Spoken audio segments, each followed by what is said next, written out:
fácil investir em um Honda novo. Venha para Alto Campo, Cuiabá, Várzea Grande e Rondonópolis. Consulte condições.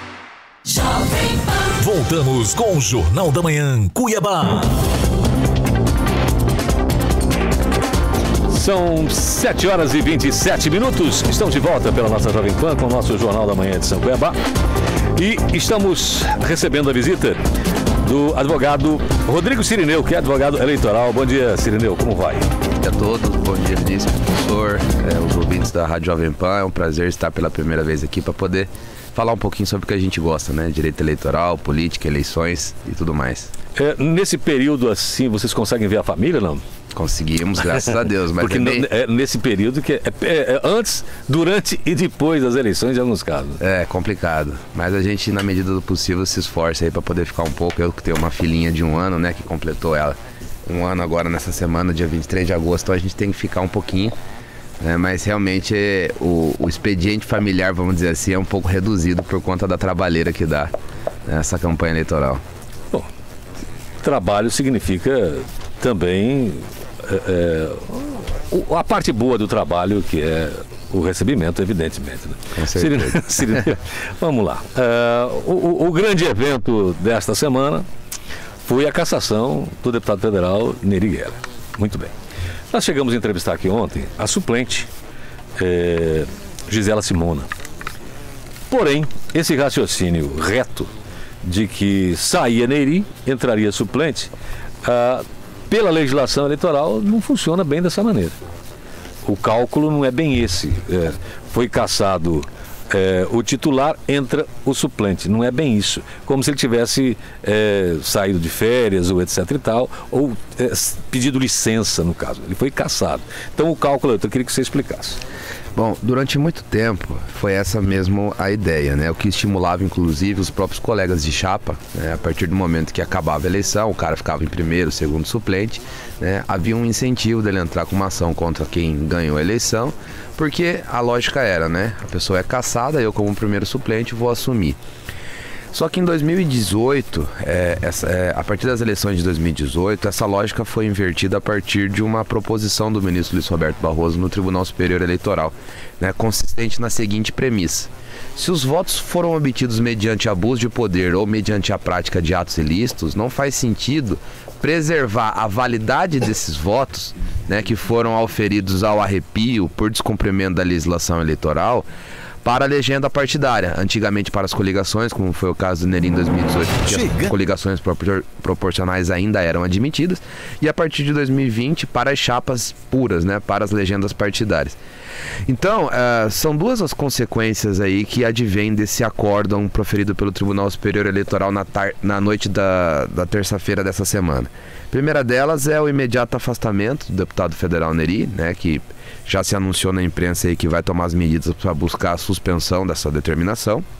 E também o Tribunal Regional Eleitoral, né, a partir do momento que foi notificado, isso é feito sempre pela Corregedoria. A Corregedoria, então, agora representada pela desembargadora Nilza, determinou a retotalização dos votos, que é tecnicamente o que é a medida que nós vamos poder, todos nós, a sociedade, o Tribunal Regional Eleitoral, os partidos, vão poder, então, saber definitivamente quem vai assumir, né, a cadeira do deputado Nery, porque os votos dele vão ser anulados. Isso vai ocasionar, como o próprio nome diz, uma retotalização dos votos válidos, e aí vai ter que ser feito um novo cálculo para ver quem de fato atingiu com melhor desempenho o quociente eleitoral, né?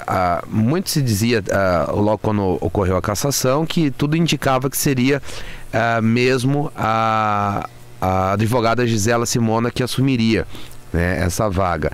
Entretanto, alguns, vou assim dizer, matemáticos da política, né, que fazem essas contas e tal, eu mesmo não tive tempo e não me atrevi a fazer, até mesmo porque hoje tudo é feito por um computador lá, então questão de 5 segundos isso aí já é realizado, né, mas há quem diga que de repente iria para outras coligações aí, ou mesmo o MDB, né, a coligação que tinha o MDB, ou mesmo a coligação que tinha o ex-secretário de Educação, Marrafon. Né, para a gente matar esse mistério mesmo, é só controlar a ansiedade e aguardar aí até as 15 horas. Tem uma recontagem marcada para 15 horas, e isso vai ser feito hoje. E estão lá para assumir, então. E pelo que a gente viu, alguém foi lá e buscou, né, os números. É evidente que não é oficial, isso aqui conta de alguém que não apareceu ainda, de que seria o Marrafon nas possibilidades. Marrafon em primeiro, que estaria o Valteni Pereira, segundo, e aí a Gisela, que seria a última. Mas, como você disse, o computador em 5 segundos resolve, já traz a pessoa que vai assumir. Exatamente. Bom, muito bem. O Neri, quais os caminhos que ele tem agora e as possibilidades dele de continuar? Ontem teve aqui no TRE, ele foi autorizado a continuar com a campanha, porém o fundo de campanha não se pediu de volta o que ele já pegou, porém autorizou que ele continue recebendo doações, etc e tal, aporte próprio e tal, dentro da legislação, mas o fundo partidário que não chegou até ele, seja estancado. Mas ele continuará com a campanha e em campanha recorrerá. Quais as chances dele e os caminhos que ele tem? Olha, falar de chance em processo judicial, né, com o judiciário que a gente tem, né, é complicado, né? Eu mesmo sou suspeito para falar porque eu escrevi na minha dissertação de mestrado um livro sobre jurisprudência, né, alteração jurisprudencial sobre precedentes eleitorais. E eu costumo dizer que no direito eleitoral a única certeza que nós temos é a própria incerteza, né? Tudo muda muito, a jurisprudência é composta, os tribunais são compostos por membros com mandatos de 2 anos, prorrogáveis por mais 2, estão continuamente sendo substituídos, então o horizonte é sempre muito incerto no âmbito do direito eleitoral, né? E a própria situação do Neri faz a gente fazer uma reflexão, tirando a casuística dele propriamente dita, de como a legislação eleitoral chega a ser esquizofrênica e precisa realmente de uma reforma profunda, né? Inclusive foi essa a intenção da Câmara dos Deputados quando votou o Código Eleitoral, que foi suspenso porque já estava na iminência de acontecer essas eleições, e aí o Senado vai se debruçar após ocorridas essas eleições gerais. Por quê? Muita gente confunde, e não é a primeira vez que eu falo sobre isso, agora ainda nessa semana, né? E a pergunta que faz mas doutor, como é possível a ele, que foi cassado e afastado do cargo, disputar a eleição? É que são 2 situações distintas, né? A legislação eleitoral tem o processo... Mas ele foi absolvido aqui e condenado lá. Pois é, só que assim, são 2 processos distintos. Tem o processo em que ele, em grau recursal, foi condenado, e existe o processo de registro de candidatura dele aqui, né? Então, a situação decorrente da condenação dele pode ou não causar reflexo no processo de registro de candidatura dele aqui, né? Então, assim, quando a gente fala a justiça autorizou o Neri a fazer campanha, não foi a justiça que autorizou. A Lei Geral das Eleições, ela tem um dispositivo com o artigo 16A, que diz que todo candidato impugnado, né, com impugnação ou já reconhecida a impugnação pela Justiça Eleitoral, ele pode se candidatar ou concorrer sob o que se chama de conta e risco. Ele assume os riscos de eventualmente ter o registro indeferido e tem a possibilidade prevista na lei de participar da propaganda eleitoral. Aí, evidentemente, horário eleitoral gratuito. Qual é a novidade, né, para essas eleições, que foi o caso do Roberto Jefferson, que tentou se implementar para o Neri e a Justiça Eleitoral aqui acolheu apenas em parte? É que o Fundo Especial de Financiamento de Campanha, ele é uma consequência daquele julgamento do Supremo Tribunal Federal que proibiu as empresas de fazerem doação. Então, se você fecha uma torneira, você tem que abrir outra. Para irrigar todo o sistema eleitoral, você precisava do quê? De recursos. Então, você tem o Fundo Especial de Financiamento de Campanha, junto com o fundo partidário, que são essencialmente fundos públicos. Então, qual que é a ideia subjacente a isso? Bom, se ele é um candidato, né, potencialmente inelegível, ou tudo leva a crer que ele vai ser inelegível enquanto não reverta a condenação do processo de 2018, o Ministério Público disse, olha, não faz sentido ele utilizar o horário eleitoral gratuito e utilizar recursos do fundo público. A doutora Clara, que é a relatora do processo do Neri, deferiu parcialmente a liminar do Ministério Público dizendo o seguinte, olha, a propaganda eleitoral ele pode participar porque, como eu disse, tem uma previsão legal nesse sentido. Agora, os recursos do fundo público, eu suspendo o repasse e diz lá, mas eu não bloqueio os que já estão na conta, ao mesmo tempo que ela diz em continuidade. Autorizo, portanto, a ele continuar fazendo os atos de propaganda e fazer despesas decorrentes de recursos próprios, que é o que o candidato pode doar para a própria eleição, e recursos de natureza privada, né? Então ficou, pelo menos na minha leitura, uma dúvida sobre assim, bom, não houve o bloqueio, mas na decisão diz que só pode utilizar recursos de natureza privada. Salvo engano, pelo que consta no Divulga Cândido, o Neri já recebeu 2,7 milhões do FEFEC, ou do fundo partidário, não sei, mas ele recebeu o dinheiro do fundo. Como vai se proceder isso, os gastos que ele já fez e o que já tinha assinado, são desdobramentos nisso que eu chamo uma novela mexicana, né? A novela dessas eleições de 2022, essa questão. Mas daí eu digo, e respondendo a tua pergunta para depois trazer essa reflexão, quais são as chances do Neri? Eu sinceramente não sei qual vai ser a linha de defesa que ele vai levar, como os tribunais superiores vão analisar isso, mas ele tem duas opções, né? Uma é buscar a oposição do embargo de declaração para sanar alguma omissão, alguma obscuridade, alguma contradição ou alguma premissa fática equivocada que os ministros não levaram em consideração, né? Ou levaram em consideração de forma equivocada no julgamento, ou ele pode acessar diretamente a jurisdição do Supremo Tribunal Federal, né? E foi noticiado pela imprensa que ele já acionou o Supremo, teria um mandato de segurança, não sei, ou talvez uma reclamação, não sei, teria sido distribuído para o ministro Gilmar. O ministro Gilmar teria sido dado por impedido e estaria agora sob a relatoria do ministro Cássio Nunes, né? É muito complicado porque, como é um processo que pelo menos não tá acessível ao público, a gente não sabe quais são os argumentos, né?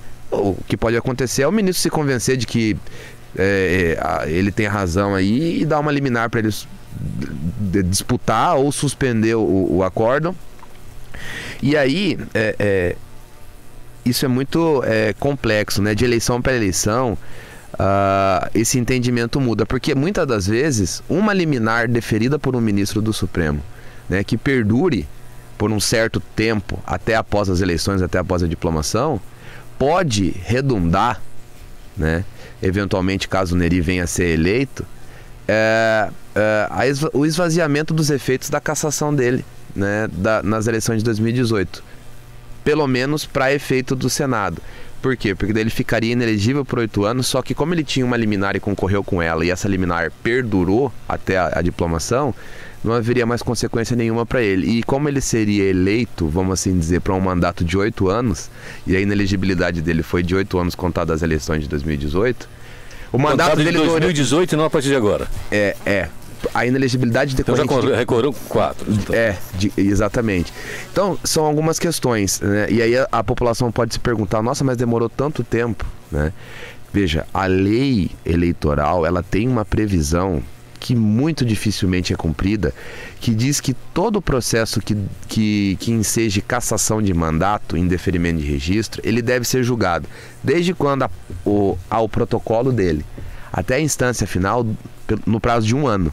Né? No caso do Neri foi aí mais ou menos uns 3 anos e alguma coisa, né? Eu acho que o único processo que cumpriu a risca, vamos assim dizer, foi o processo da Selma, né? Porque todos os outros processos a gente vê uma demora um pouco maior, vamos assim dizer, né? Em descumprimento da legislação eleitoral. Mas, e aí terminando o raciocínio quando eu falei da questão da reflexão, né? Os estudiosos do direito eleitoral, um deles é o ministro Henrique Neves, que foi ministro do TSE durante muito tempo e é advogado, né? Uma das ideias, né, que acabariam por, além de se implementar realmente esses julgamentos rápidos, seria de a gente antecipar a fase de registro de candidatura, né? Porque a gente está aqui há 30 e poucos dias das eleições, discutindo se a pessoa pode ser candidata ou não, né? Quando o ideal seria que isso já tivesse pelo menos consolidado, se não um registro de candidatura definitivo, porque hipóteses como essa aí, o registro vai ser desconstituído ou não por um fato superveniente, a gente poderia discutir isso agora, mas tudo isso já deveria ser decidido lá atrás, né? A proposta é que isso seja feito em abril, com 6 meses antes, os pré-candidatos, né, vamos assim dizer, já postulariam e estariam como se fosse numa licitação já habilitados, né? E aí o que viesse de superveniente, depois a Justiça Eleitoral analisaria especificamente, casuisticamente, né? Para evitar todo esse tipo de imbróglio que a população acaba por não entender. Se eu votar nele, qual vai ser as consequências? Lembremos, né, que diferentemente do sistema proporcional, onde os votos ficam congelados, né,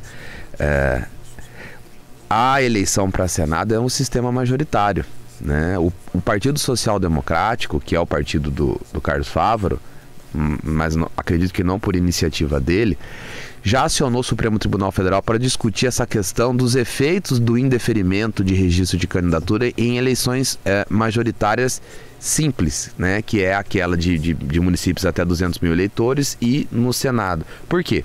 Se fosse no sistema proporcional, o voto ficaria congelado, não faria nenhuma, não teria nenhum efeito, vamos assim dizer, para a legenda, e toca o barco, né? Qual que é o problema do sistema majoritário? E caso eventualmente o Nery venha a ser eleito, né? Porque até agora a gente não sabe quem vai ser eleito, a gente só tem perspectivas aí, né? E a prosperar o raciocínio da lei e o que o Supremo decidiu na DI 5619, nós teríamos que renovar as eleições. Outra eleição. Vinícius.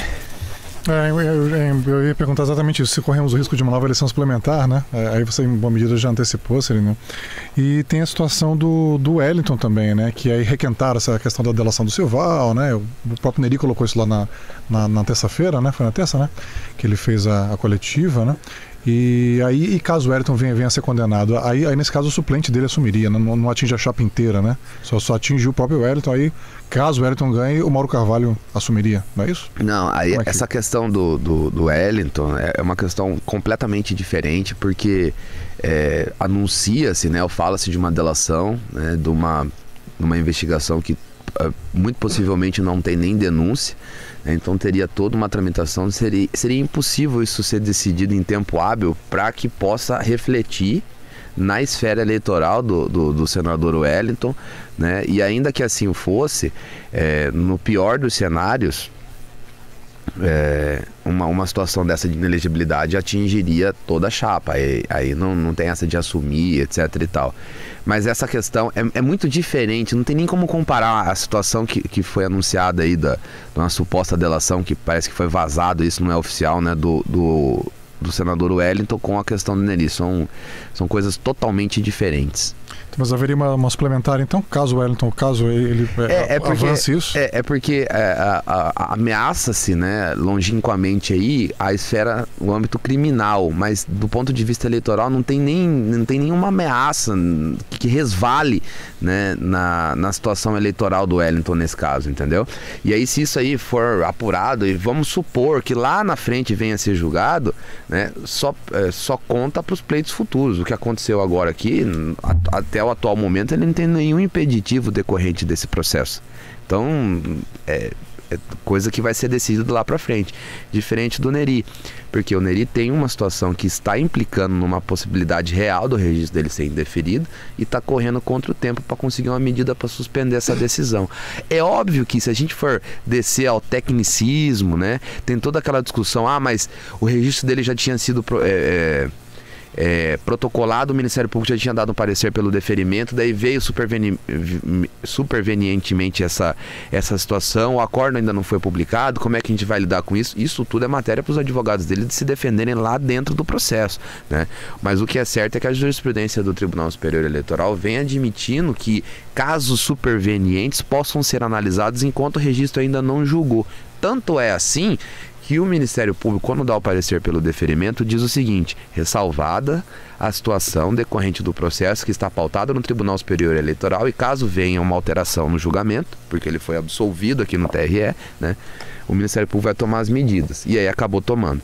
Agora, como o Tribunal Regional Eleitoral vai enfrentar isso, como o Ministério Público vai colocar seus argumentos, os advogados do Nery vão fazer isso a título de defesa, são questões aí para os próximos capítulos.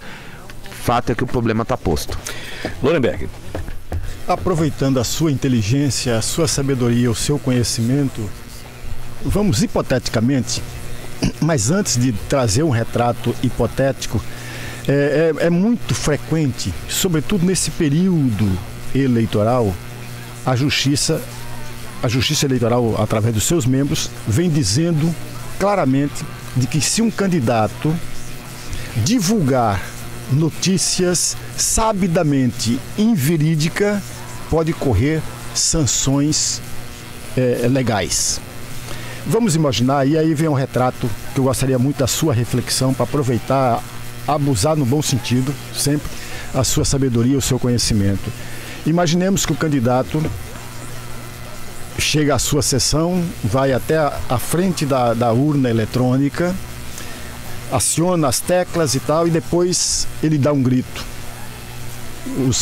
Os números que eu registrei, a urna depositou os votos para o outro candidato. E ele, ao sair da sala, da sua sessão, ele provoca um barulho imenso, vem a imprensa e ele diz que os votos naquela urna que foram atribuídos a um determinado candidato foram registrados para outros candidatos. Com a sua sabedoria, qual é a penalidade desse candidato e se isso é sabidamente inverídico? Primeiro que tudo que o senhor falou aí é muito mais gentileza da sua parte, viu, professor? Mas muito obrigado.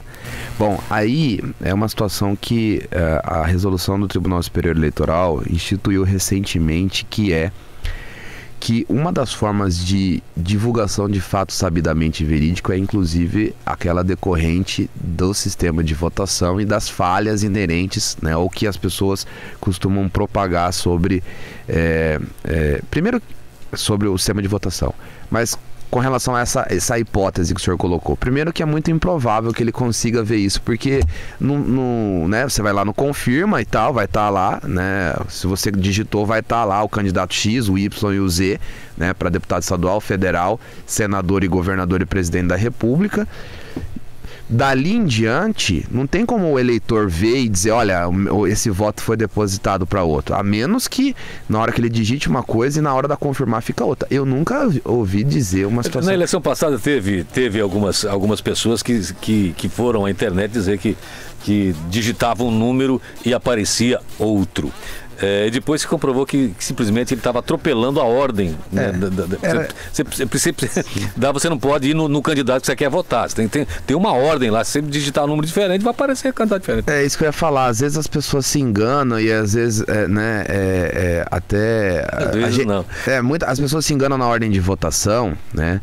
E aí tem até aquela história, né? Um candidato majoritário, né? Um governador, um presidente que tenha bastante candidatos proporcionais bons, é bom porque como altera a ordem de votação, às vezes as pessoas digitam só o número do candidato ou do partido, por exemplo, do Bolsonaro ou do Lula ou do Mauro ou da Márcia e vão dando enter e aquilo vai se replicando, então vai virando só voto de legenda, entendeu? Porque o cara só quer votar, às vezes o cara tá lá, ele tá numa ânsia de votar, por exemplo, só no presidente da República, e aí ele vai votando, e aquilo lá vai virando voto de legenda.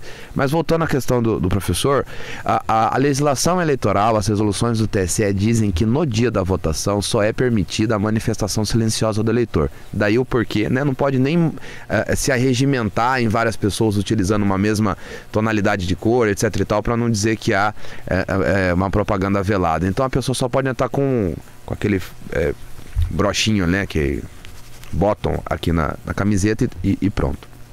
Então ele vai estar incorrendo em crime de boca de urna, né, porque de certo modo ele vai estar falando voto para quem ele votou ou quem ele deveria votar e ele não poderia falar isso, né? E aí também vai ser apurado nas esferas criminais eventual crime contra o Estado Democrático de Direito, porque querendo ou não vai discutir a questão da validade do sistema de votação e fato sabidamente verídico, ele está divulgando, né? Porque ele não vai conseguir comprovar, tem previsão na resolução. Mas como a eleição já vai estar acabando, não tem muito que a Justiça Eleitoral fazer. O máximo é remover ele com ordem policial, remover ele lá do local de votação. Bom, para fechar, 7h50, nova resolução, não se pode entrar com celular agora, né? A última. Foi respondido ontem, né? Isso, foi ontem. E o senhor acha acertada a medida? Veja, não pode entrar com o celular, mas vai ter revista. Então é tipo a gente também que fica enxugando o gelo, né? Ah, vai entrar com o celular para quê? O cara vai gravar. O cara pode entrar com com um dispositivo menor, com uma câmera. A pergunta foi respondida uma consulta do União Brasil, né? Por que veio isso aí? O União Brasil vai e pergunta, pode entrar com o celular na cabine de votação? O tribunal fala não. Né? O ministro Henrique dizia, né? Se você não sabe a resposta, toma cuidado com o que você pergunta. Aí a questão é, beleza, não pode entrar com o celular. Como é que vai fazer? Toda a cabine de votação vai ter uma fiscalização, vai ter, igual quando a gente entra em show, vai ter uma revista ou vai ter um aparelho para ver se a pessoa tá com o celular ou não? Como é que vai se operacionalizar essa situação, né? E o efeito disso para a pessoa, eu não vou votar sem meu celular, eu vou deixar meu celular aonde? Não vou votar. Então eu acho que, né, a Justiça Eleitoral, ela tem esse poder, né, de criar regra mediante resposta à consulta. Eu particularmente acho completamente sem sentido isso, mas, né, foi decidido. Eu tô cada dia mais com mais dó dos mesários. Olha, 7 horas e 52 minutos. Quero agradecer aqui ao Cirineu pelo tempo que nos dispensou aqui. Rodrigo Cirineu, advogado eleitoral, muito obrigado. Eu agradeço a todos vocês, bom dia a todos os ouvintes, e é sempre um prazer estar aqui na Jovem Pan, ainda que seja pela primeira vez, né? E sempre que precisar, estamos à disposição para poder discutir um pouco aí sobre todas essas temáticas aí, né, para informar o eleitorado e o povo de Mato Grosso. Muito